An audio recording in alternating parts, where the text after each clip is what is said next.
এবারে পশ্চিমবঙ্গবাসী অন্তত হাঁপ ছেড়ে বাঁচতে পারেন এই ভেবে যে এবার পশ্চিমবঙ্গ সরকারের তরফ থেকে যে বাজেট পেশ করা হয়েছে সেটা অন্তত ট্রেডমিলে হেঁটে হেঁটে তৈরি করা বাজেট নয়, কিংবা অমিত মিত্র যে ধরনের ওই অর্থনীতির প্যাঁচ পয়জার কষতেন, যেগুলোকে আমরা বলতাম তাপ্পি মারা অর্থনীতি বা সেলোটেপ ইকোনমিক্স, সেই রকম একটা বাজেট, বা চন্দ্রিমা ভট্টাচার্য যেভাবে বাজেট পড়তেন এবং প্রথম থেকে শেষ পর্যন্ত বাজেটের যতবার অনুপ্রেরণা শব্দটা তিনি ব্যবহার করতেন, সেরকম বাজেট এবারে পেশ করা হয়নি।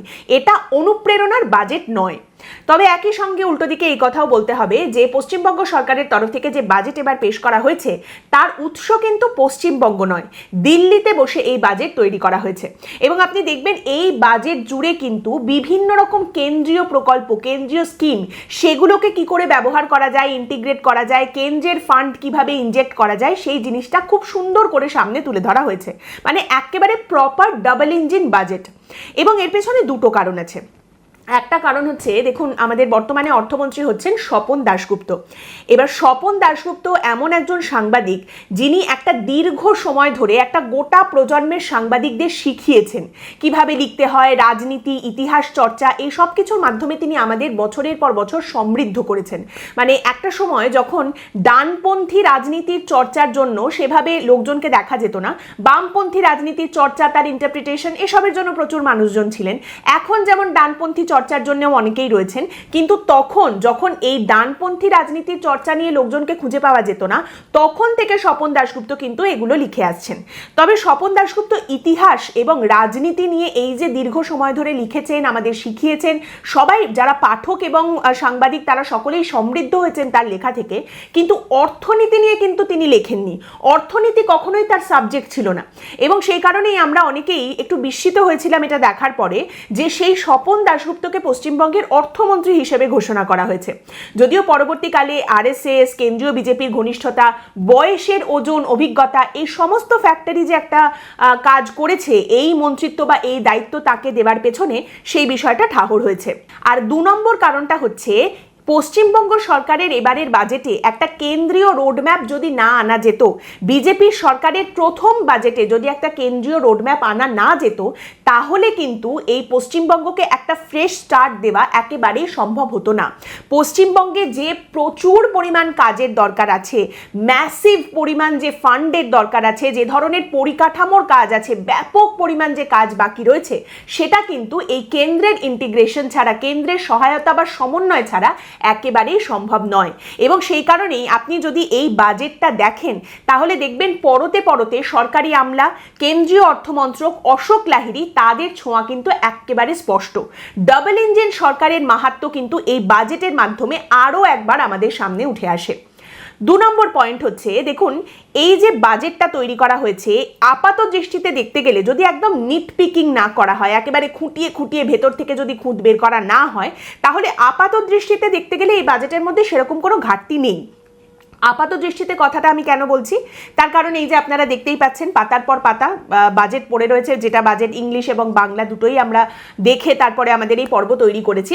এখানে একেবারে এত কম সময়ের মধ্যে প্রতিটা শব্দ ঘেটে ঘেটে ভেতরে কি রয়েছে সবটা বের করে, খুঁটিনাটি বের করে খুঁত ধরাটা সেভাবে সম্ভব নয়। কিন্তু একদম মেজর, সব থেকে বড় যে ঘোষণাগুলো রয়েছে সেদিকে যদি আপনি তাকান, তাহলে কিন্তু দেখা যাচ্ছে নতুন সরকার আসার পরে তো খুবই কম সময় গেছে, তো সেই কম পরিসরের মধ্যেই সেই জায়গাটা কিন্তু তারা সুন্দর করে সাজিয়ে নিয়েছে।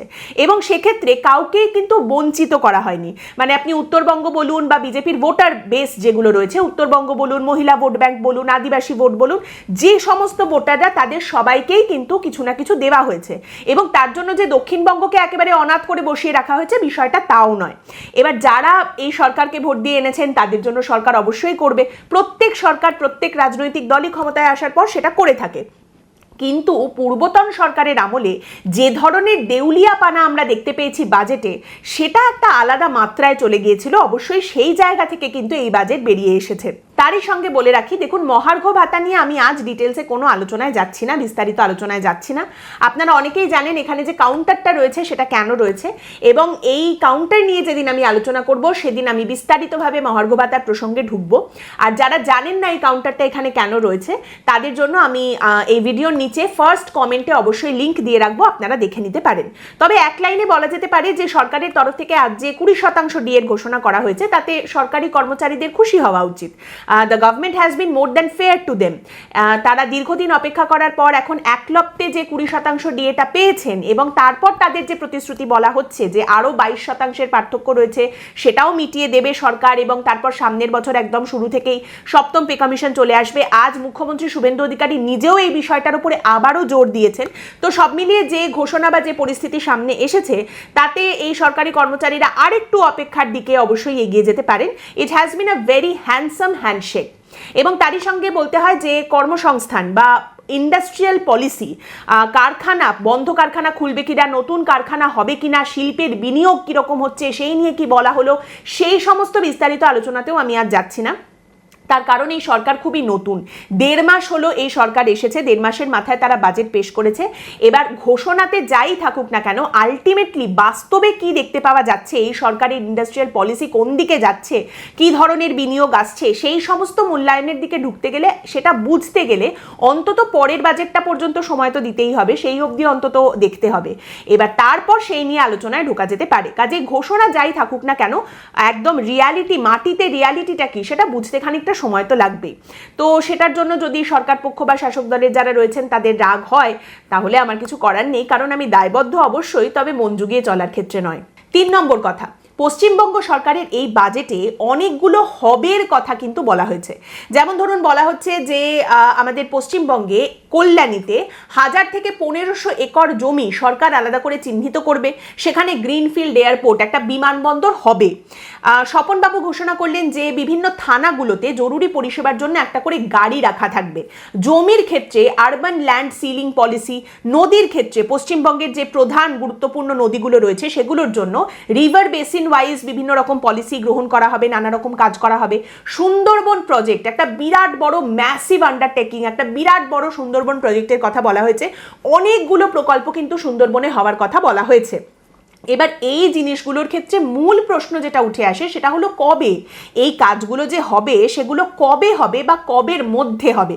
কেন এই প্রশ্নটা করছি, দেখুন এই বাজেটে এরকম আবার অন্যান্য অনেক প্রতিশ্রুতি রয়েছে। যেমন ধরুন বিদ্যুতের পরিষেবা উন্নত করার জন্য 200 কোটি টাকা আলাদা করে বরাদ্দ করা হয়েছে, আম চাষিদের কাজের জন্য 50 কোটি টাকা বরাদ্দ করা হয়েছে, বিভিন্ন সরকারি অফিসগুলোতে সৌরশক্তির গ্রিড বসানো হবে তার জন্য টাকা বরাদ্দ করা হয়েছে, স্টেডিয়ামের উন্নতির জন্য 100 কোটি টাকা বরাদ্দ করা হয়েছে। এবার এগুলো কিন্তু বিরাট বড় বড় প্রজেক্ট নয়, মানে এই কাজগুলোর জন্য আপনার প্রচুর প্রিপারেশন, দারুণ উদ্যোগ দরকার এমনটা নয়। অনুমোদন হয়ে গেলে, সদিচ্ছা থাকলে এই কাজগুলো কিন্তু 4 থেকে 6 মাসের মধ্যে শেষ করা সম্ভব। কিন্তু বড় বড় যে প্রজেক্টগুলো রয়েছে সেগুলোর ক্ষেত্রে যদি একটা ডেডলাইন, একটা সময়সীমা বেঁধে দেওয়া না হয়, তাহলে কিন্তু এই বড় প্রজেক্টের কাজগুলো হচ্ছে হবের গেরোতে ফেসে থাকে। এবং এইখানে তাই বড় প্রশ্নটা উঠে আসে যে এই কাজগুলো কবে হবে, সময়সীমাটা কি রয়েছে এইখানে দয়া করে আমাকে বিশ্বাস রাখুন, এই হারমোনিয়ামটা দিতে আসবেন না। সাংবাদিকতার কাজ বিশ্বাস রাখা নয়, প্রশ্ন করা। আর যেটুকু যা বিশ্বাসের জায়গা ছিল পূর্বতন সরকার সেই সমস্ত কিছু ভাসিয়ে নিয়ে গেছে।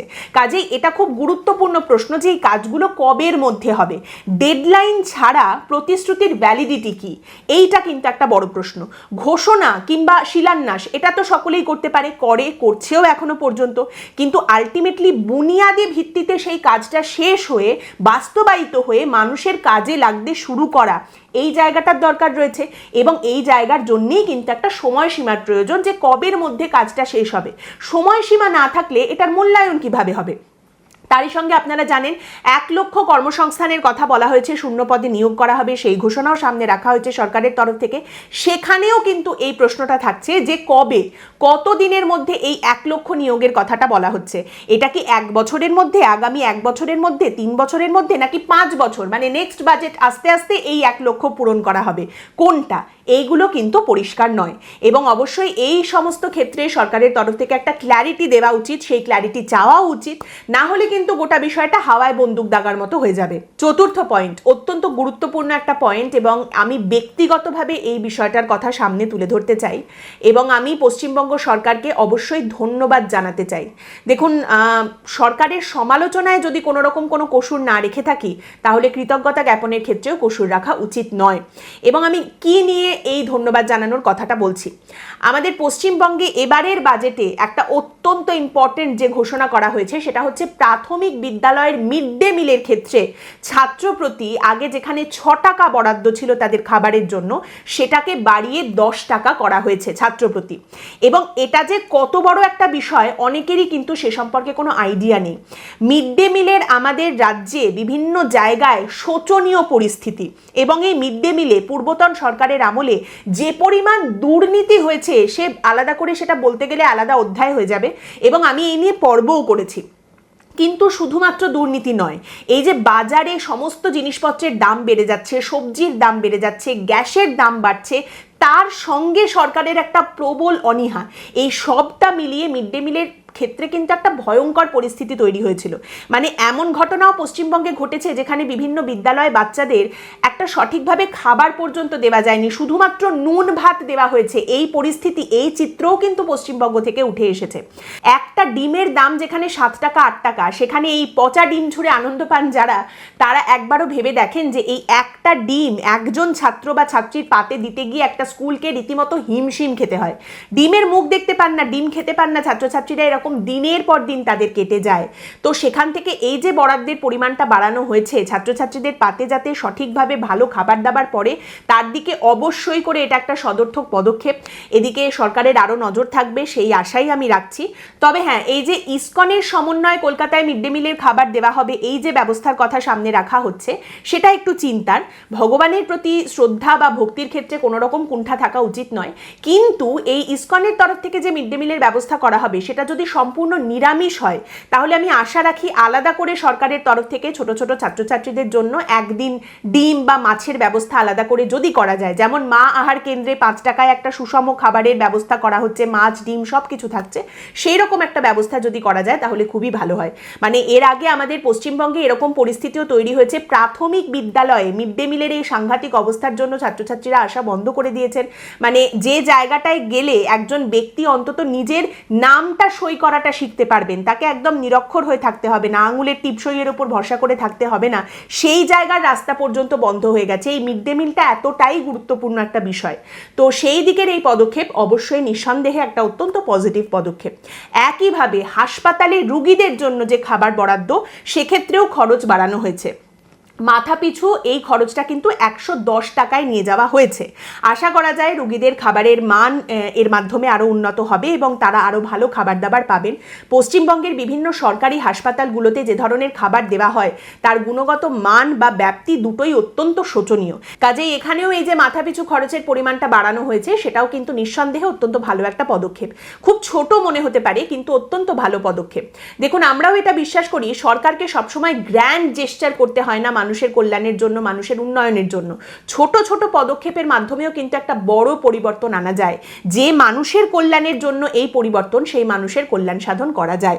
তার সঙ্গে এখানে অবশ্যই উল্লেখ করতে হবে জোম্যাটো, ব্লিঙ্কিট, সুইগি, এই যে গিগ ওয়ার্কার যারা রয়েছেন, এখানে যারা কাজ করেন, ডেলিভারির কাজ করেন, এইরকম বিভিন্ন প্ল্যাটফর্মে গিগ ওয়ার্কার যারা রয়েছেন তাদের জন্য একটা ওয়েলফেয়ার বোর্ড তৈরি করা হবে, এই ঘোষণার কথা সামনে রাখা হয়েছে। সরকার যে এই বিষয়টা ভেবেছে তার জন্যও আমি অবশ্যই সরকারকে ধন্যবাদ জানাতে চাই, অত্যন্ত ভালো একটি বিষয়।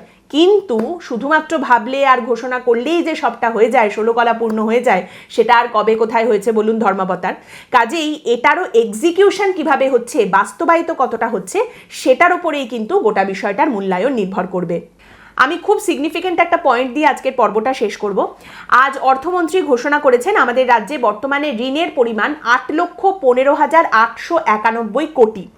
এবার এই অঙ্কটাকে সামনে রেখে শেষ কয়েকদিন ধরে, বাজেটের 3-4 দিন আগে থেকে বিভিন্ন সংবাদ মাধ্যম ইনিয়ে বিনিয়ে বলতে শুরু করেছিল যে ও বাবা, রাজ্যের উপরে তো 8 লক্ষ কোটি টাকার একটা ঋণ আছে, এই সরকার কি করে বা কি করবে বলো, বাজেটে কি করে কি করবে, আহা গো সোনা গো মনা গো। মানে ভাবটা এইরকম, বা এটা কবে কোথায় দেখতে পেয়েছেন যে একটা সরকার এসেছে, বিভিন্ন জায়গায় তো বাজেট হয়েছে, একটা রাজ্য দেশ বিভিন্ন জায়গায় বাজেট হয়েছে, কবে দেখেছেন এই বিষয়টা যে নতুন বাজেট কোনো একটা সরকার বলছে, কিন্তু সে কি করেই বা কিছু করবে, কারণ তার মাথার উপরে তো একটা ঋণের বোঝা রয়েছে এবং সরকার আসার সঙ্গে সঙ্গে তাকে তো এই ঋণটা শোধ করে দিতে হবে, না হলে তো কলার ধরে তাদের তুলে দেওয়া হবে। তাই সে আর অন্য কাজ কি করে করবে, শুধু ঋণই শোধ করবে। এত ঋণ রয়েছে তাহলে সে কি করেই বা কাজটা করবে? এরকম তো হয় না।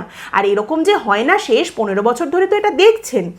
মানে পূর্বতন সরকারের পর এখন নতুন সরকারের প্রতি আনুগত্য দেখানোর, নতুন মনিবের প্রতি আনুগত্য দেখানোর, এটা কি কোনো নতুন স্কিম এইভাবে সহানুভূতি প্রদর্শন করাটা? এইভাবে পদলেহন করতে শুরু করলে তো শুরুতেই জিভটা ছুলে যাবে। এবং তারই সঙ্গে দেখবেন এবারের বাজেটে, যেটা আমি একদম প্রথমেই বলছিলাম, প্রচুর কেন্দ্রীয় প্রকল্পকে কিন্তু ইন্টিগ্রেট করা হয়েছে। কেন্দ্রের কাছ থেকে প্রচুর সাহায্য কিন্তু রাজ্য নিচ্ছে।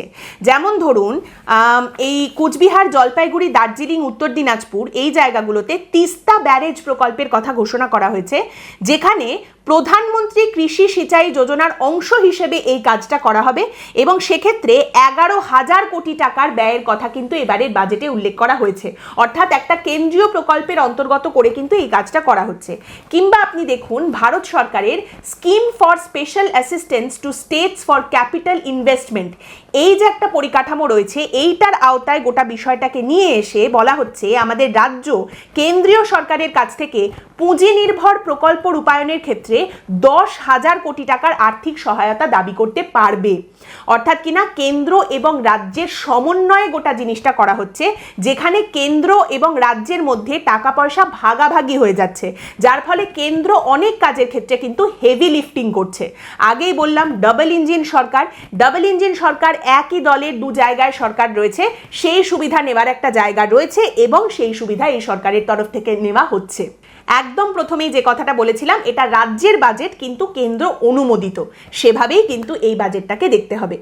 আজকের পর্ব এখানেই শেষ করছি। আপনাদের মতামত এই পর্ব সম্পর্কে অবশ্যই জানাবেন। পরের দিন দেখা হবে অন্য একটি বিষয় নিয়ে আলোচনায়। ভালো থাকবেন।